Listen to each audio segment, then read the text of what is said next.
Halo semuanya, pernah nggak sih kepikiran atau bahkan mimpi buat kerja di Mekah dan Madinah? Nah, dalam beberapa menit ke depan, kita bakal kupas tuntas panduan praktis buat kalian warga Indonesia yang punya cita-cita itu. Ini perjalanan yang istimewa, jadi yuk kita mulai. Coba deh, bayangin sejenak. Setiap hari bisa ibadah dengan tenang, dekat banget sama pusat dunia Islam, tapi di saat yang sama juga membangun karir. Pernah nggak mimpi kayak gini terlintas di benak kalian? Kalau jawabannya iya, wah kalian udah ada di tempat yang pas banget. Panduan ini kita rancang buat mengubah mimpi itu jadi sebuah rencana yang konkret, yang benar-benar bisa dijalankan langkah demi langkah. Oke, kita mulai dari dasarnya banget ya. Perjalanan ke Mekah atau Madinah itu pondasinya ada dua.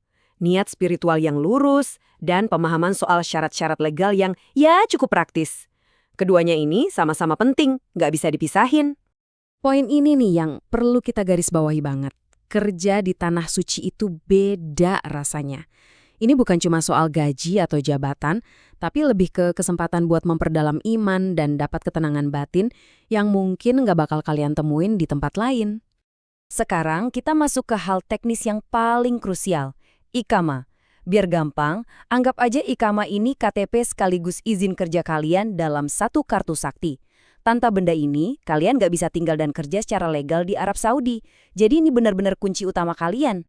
Nah, ini dia daftar wajib yang nggak bisa ditawar. Sebelum mikirin beli tiket pesawat, pastiin dulu 5 dokumen ini udah di tangan. Apa aja?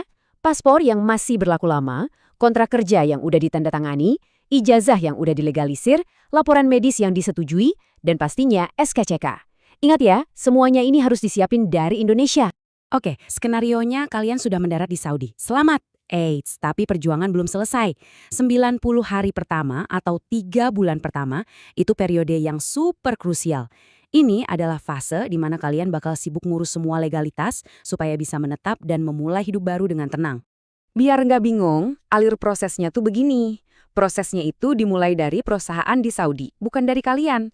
Mereka yang urus izin visa, terus bolanya dilempar ke kalian di Indonesia buat medical check-up.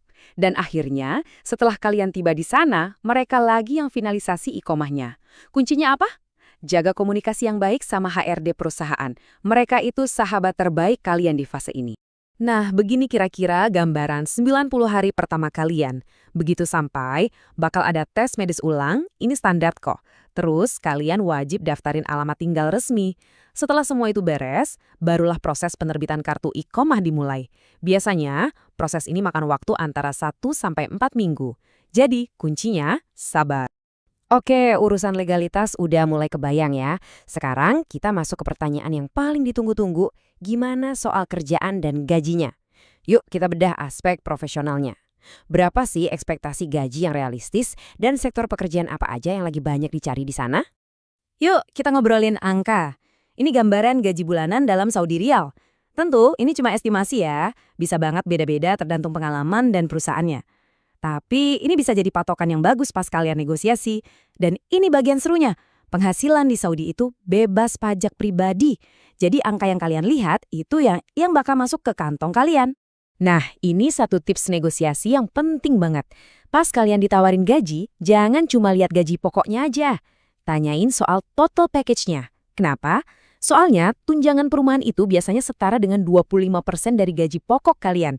Ini jumlah yang gede loh, jadi pastiin kalian tahu total kompensasi yang bakal diterima. Kalau keahlian-kalian ada di salah satu dari 5 sektor ini, wah, peluangnya gede banget. Yang paling dominan tentu aja perhotelan dan layanan haji umrah. Terus ada kesehatan kayak dokter dan perawat, lalu konstruksi dan teknik, pendidikan, sampai IT dan digital. Semuanya lagi berkembang pesat di sana. Oke, pekerjaan sudah, gaji sudah. Tapi, hidup kan bukan cuma soal kerja doang kan? Bekerja itu satu hal, tapi benar-benar ngejalanin hidup sehari-hari itu hal lain. Sekarang, kita bahas gimana caranya beradaptasi sama ritme kehidupan dan budaya lokal di Arab Saudi. Supaya bisa ngeblend dengan baik, ada beberapa etiket budaya yang vital banget. Selalu gunakan tangan kanan buat ngasih atau nerima sesuatu. Sapa orang dengan Assalamualaikum. Dan tentunya berpakaian yang sopan. Di sisi lain, hal-hal kayak nunjukin afeksi di depan umum atau muter musik keras pas waktu sholat, itu hal yang harus dihindari ya demi menghormati norma lokal. Sekarang kita coba bikin anggaran sederhana. Berapa sih biaya hidup di sana? Untuk satu orang, dan ini di luar sewa tempat tinggal ya. Perkiranya begini. Belanja bulanan sekitar 800 sampai 1,200 rial, tagihan utilitas 200 sampai 400, dan internet sekitar 100 sampai 200 rial. Totalnya, siapin sekitar 3.000 sampai 5.000 rial per bulan. Nah, dari sini kalian bisa mulai ngitung apakah tawaran gaji yang kalian terima cukup buat hidup nyaman dan nabung. Ada beberapa hal yang sifatnya mutlak dan nggak bisa ditawar sama sekali. Aturan soal alkohol, narkoba, produk babi, dan pornografi itu super ketat. Sanksinya bukan main-main, berat banget. Jadi tolong pahami dan patuhi larangan ini sebagai keharusan absolut. Nggak ada ruang untuk kesalahan di sini. Tentu, setiap perjalanan besar pasti ada tantangannya. Tapi jangan khawatir, yuk kita lihat ini bukan sebagai halangan, tapi sebagai sesuatu yang bisa diatasi. Kita bakal bahas beberapa kendala umum dan gimana cara ngatasinya biar kalian bisa berkembang di sana, bukan cuma sekedar bertahan hidup. Biasanya ada 3 tantangan utama. Pertama, bahasa. Jangan panik, mulai aja belajar percakapan Arab dasar dan untuk urusan dokumen, Google Translate itu penyelamat.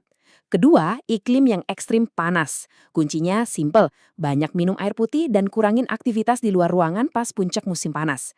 Ketiga, dan ini yang paling manusiawi, rasa kangen rumah. Untungnya, komunitas WNI di sana itu kuat dan solid banget. Cari mereka, temukan restoran Indonesia dan dijamin kalian bakal merasa seperti di rumah sendiri. Dan sebagai penutup, mari kita kembali ke niat awal. Coba kita renungkan ayat ini. Ayat ini seolah-olah mengikat semua perjuangan praktis yang udah kita bahas. Dari urus dokumen sampai adaptasi budaya, dengan tujuan spiritual yang jauh lebih tinggi. Ini yang ngasih makna mendalam buat seluruh perjalanan kalian. Jadi setelah melihat semua persiapannya, prosesnya, suka dukanya, dan juga tantangannya, pertanyaan terakhir sekarang kembali kepada Anda. Apakah Anda siap mengambil langkah pertama untuk memulai perjalanan spiritual dan profesional yang luar biasa ini?